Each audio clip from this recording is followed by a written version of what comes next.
अच्छा, सबसे पहले तो हम डिस्कस करते हैं, क्योंकि गर्मियों का मौसम है और ज़्यादातर लोग को जो है वो पेट बड़ा डिस्टर्ब हो रहा है। इसमें उल्टी की शिकायत भी है, इसमें जो है वो मोशन की शिकायत भी है, यानी कि डायरिया की शिकायत भी आ रही है।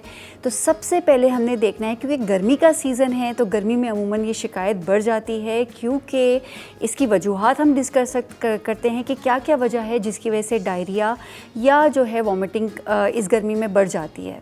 अब होता ये है, ये किसी वायरल की वजह से भी हो सकती है, ये किसी बैक्टीरिया की वजह से भी हो सकती है, या कुछ ऐसे बैक्टीरिया जो हमारे जिस्म में जाके जहरीले मादे पैदा करते हैं उसकी वजह से भी हो सकती है, और ये किसी पैरासाइट की वजह से भी हो सकती है, या किसी एलर्जन की वजह से जो हम खाने में ले लेते हैं उसकी वजह से भी हो सकती है। तो सबसे पहले आपने देखना है कि अगर आपको ये शिकायत है तो आपने आखिरी खाना, यानी कि इस तबीयत से पहले आपने खाना क्या लिया था, ताकि आपको पता चल सके कि ये बैक्टीरियल है या वायरल है, या सबको घर में एक साथ हुआ है तो मोस्ट प्रोबेबली किसी खाने की वजह से हुआ हो।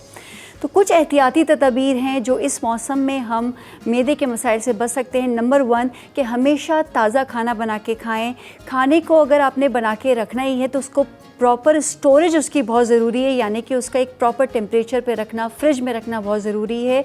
क्योंकि इस गर्मी में होता ये है कि अगर आपने खाने को गर्म सही से नहीं किया या प्रॉपर स्टोरेज नहीं की तो उसमें क्या होता है कि जरासीम पैदा होने के चांसेस बढ़ जाते हैं, और जब वो हम खाना खाते हैं तो वो डायरिया या वॉमिटिंग का सबब बनते हैं। अभी आप देख रहे हैं जब हम बाहर निकल रहे हैं तो तरबूज़ का बहुत सीज़न है, तो तरबूज़ आपने बड़ा फ़ायदेमंद बहुत ज़्यादा है, क्योंकि उसमें पानी बहुत ज़्यादा होता है। गर्मी, आपकी गर्मी को ख़त्म करता है, आपकी पानी की कमी को ख़त्म करता है, लेकिन साथ साथ नुकसानदेह भी हो सकता है अगर आपने उसको ये तदाबीर अगर आपने खाते वक्त जहन में नहीं रखी। एक तो ये है कि जब आप तरबूज़ ख़रीदने जाते हैं तो हमेशा फ़्रेश तरबूज़ लें, कभी भी कटा हुआ तरबूज़ ना लें, क्योंकि जो कटा हुआ तरबूज़ होता है उसमें क्या होता है, वो उस पर धूप की रोशनी भी पड़ रही है, उसमें ट्रैफिक का धुआं भी जा रहा है, उसमें दूसरे बैक्टीरिया या वायरस उस पर जाके अटैक कर सकते हैं। जब आप खाएँगे तो वो डायरिया वॉमिटिंग का सबब बन सकता है। तो सबसे पहले आपने ये रखना है कि जब भी तरबूज़ लेके आएँ तो हमेशा फ़्रेश लेके आएँ, उसको ला के फ्रिज में रखें, दैन उसको आपने कंज्यूम करना है।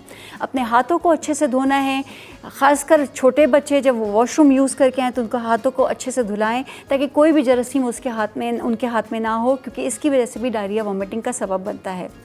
दूसरा ये है कि अपने पानी की कमी को अच्छे से पूरा करना है, क्योंकि हमें पसीना भी बहुत आता है इस सीज़न में।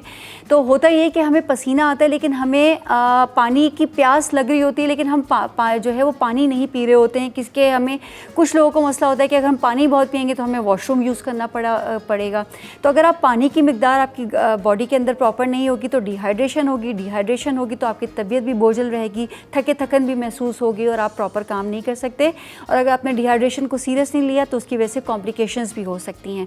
तो अपने साथ पानी की एक बोतल रखें ताकि आप पानी पीते रहें। पानी नहीं तो कोई जूस, कोई ORS भी इवन हम इस्तेमाल कर सकते हैं, ताकि जो नमकियात हमारी पसीने में ज़ाया हो रही हैं उसको हम दोबारा से अपनी बॉडी में रिस्टोर कर लें। उम्मीद है कि हम इन एहतियाती तदबीर पे अमल करके इस मौसम में अपने आप को पानी की कमी से भी बचा सकते हैं, और साथ साथ हम मैदे के मसाइल से भी बच सकते हैं। तो अपना ख्याल रखिए।